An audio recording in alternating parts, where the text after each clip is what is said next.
My name is Frank Mazzella. I'm the Learning Products Manager for Vision Research. I'm here to present a series of PCC, Phantom Camera Control software tutorials intended to show you many of the various features and processes incorporated in PCC. In this tutorial, Capturing Your First Cine Part 2, we will walk through the remaining steps necessary to capture a cine. Now, let's focus on the camera's cine settings. Although entering this information is not mandatory to record our first cine, I'm going to add it anyway. I'm going to enter in the name and description fields information about the shot to be recorded.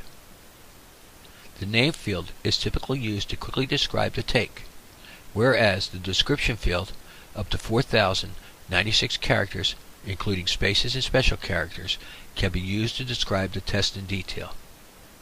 For example, the shot or take number, the lens information such as the manufacturer, focal length, aperture setting, and lighting information. The data entered in both of these fields will be embedded into the cine's metadata. For this cine, I'm going to enter a name of Toy Jets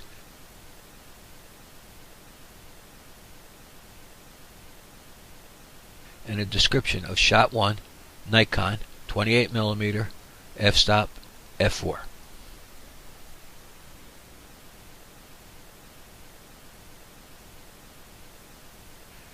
Let's start defining the camera's cine settings by selecting a resolution. The resolution is going to determine the maximum sample rate or frame rate I will be able to record at, the duration I can record, and the number of images or frames I can record. For this cine, I'm going to set the resolution for a width of 1024 pixels and a height of 768 pixels.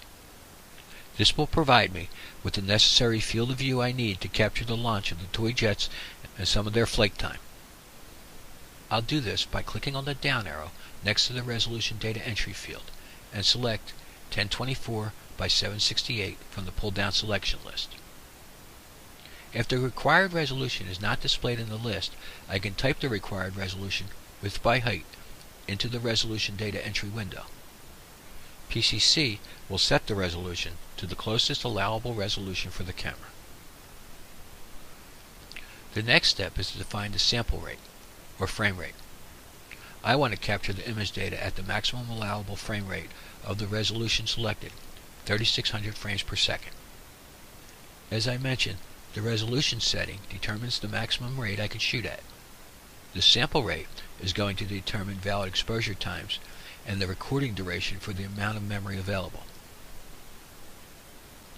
Just as I did to set the resolution, I can select the desired sample rate from the pull-down selection list, or I can type one in if the required rate is not in the list. For this cine, I'm going to record at a sample rate of 3500 frames per second. Since 3500 pictures per second is not in the list, I'm going to type it in and hit the enter key. Notice, PCC displays the recording duration, the available recording time, based on the size of the camera's internal memory, or RAM, and how the bit depth, which we will talk about in the Using Bit Depth video tutorial, resolution, and sample rate settings are defined. The number displayed in parentheses next to the duration field indicates the number of frames that will be recorded into the camera's finite internal buffer, or RAM. This value is based on the size of the camera's RAM and how the bit depth and resolution are set. PCC also displays a delay field, which indicates a user-specified delay between the detection of a trigger signal and the actual recording into the camera's RAM. This occurs when the camera loop records a specified number of frames into the camera RAM when the specified number is greater than the number of images the internal buffer can store. The effect of this occurring is a delay, since the frames that are actually stored in the camera's memory buffer will be the images recorded after the buffer is filled more than once. We will discuss this feature in greater detail in the Continuous Recording Part 3 video tutorial. Okay, let's move on to the next setting, the exposure time. Just as we did for the resolution and sample rate settings, I can select an exposure time from the pull-down selection list, or type in an exposure time value between the minimum and maximum values displayed in the list. The list of valid exposure times is determined by the defined sample rate. For this shot, I'm going to adjust the exposure time for the lighting conditions I have here.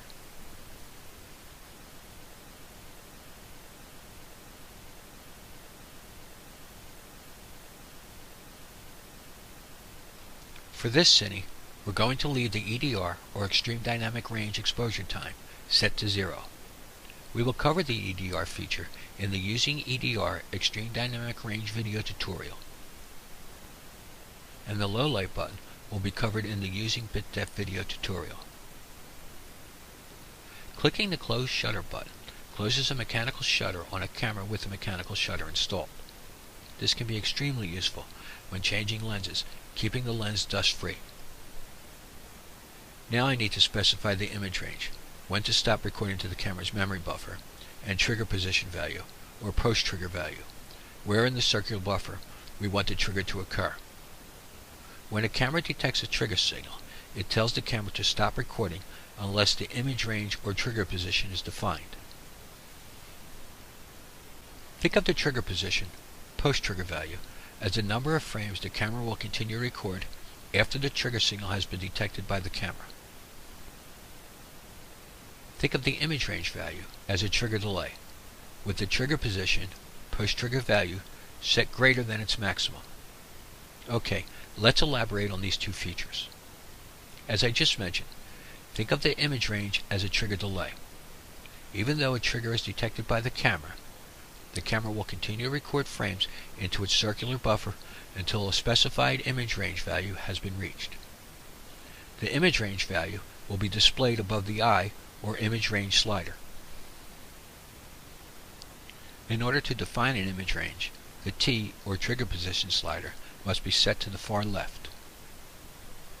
Notice when I place the cursor over the eye, image range slider, and slide it to the right, the number above the slider bar increases. And moving it to the left decreases it. Another way to think about the image range is that the number above the slider represents the image number of the first image that will be saved to the camera's circular buffer after the trigger signal has been detected,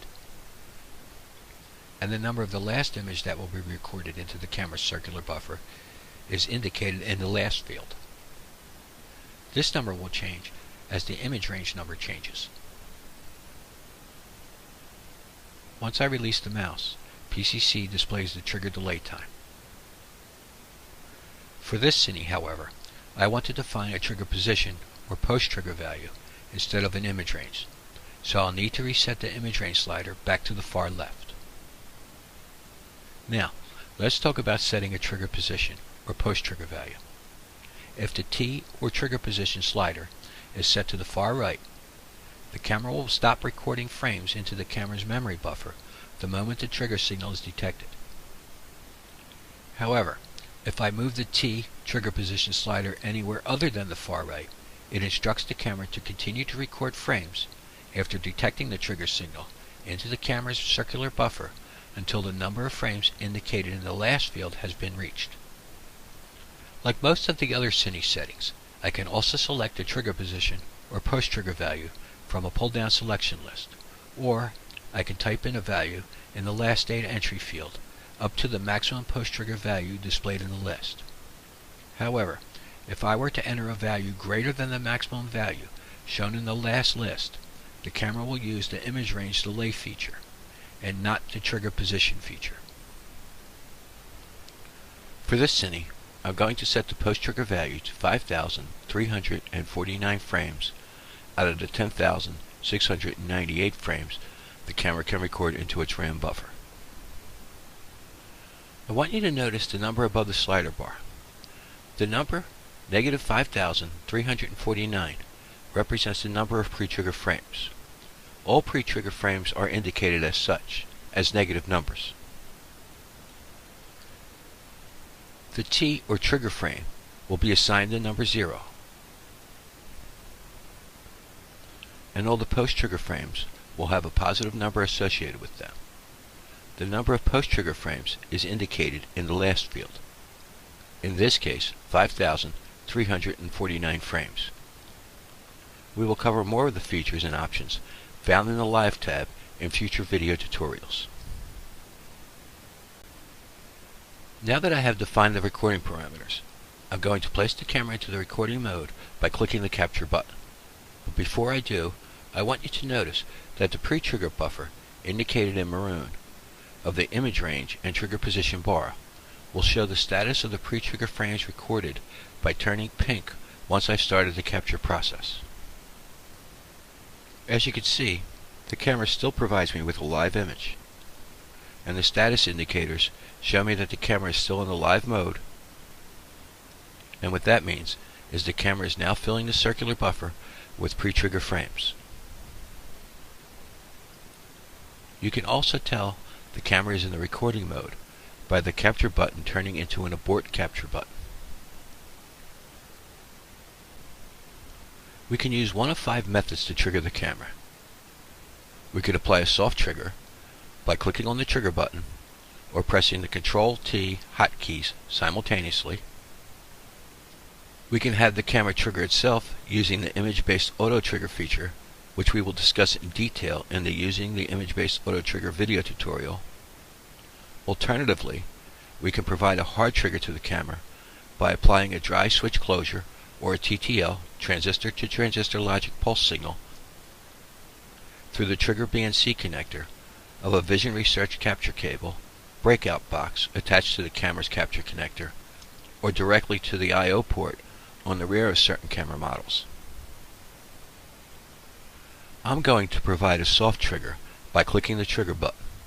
However, before I do, I want you to notice the post-trigger buffer area indicated in dark green of the image range and trigger position bar, and how it turns light green as I fill the post-trigger buffer with post-trigger frames, or the number of frames indicated in the last field, once I trigger the camera.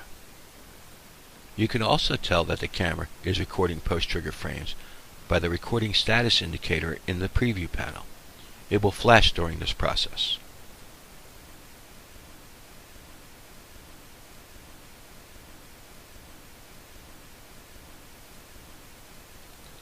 Once the camera has finished recording the Cine, the recording status indicator will go inactive. The image range and trigger position slider will return back to maroon, pre-trigger frame area, and dark green, the post-trigger frame area. And the abort recording button changes back to a capture button.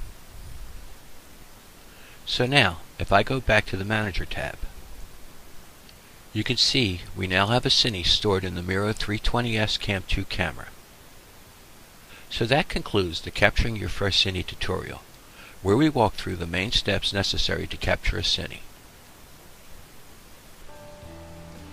For in-depth Phantom operations, Vision Research offers Phantom Operations Certification Training.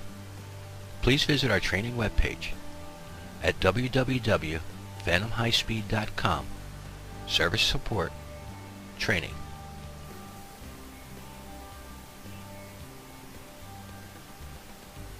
Or contact your local sales representative, who could be found on our website under the Contact Us pull-down selection list for more information about our training sessions, or for Phantom cameras in general.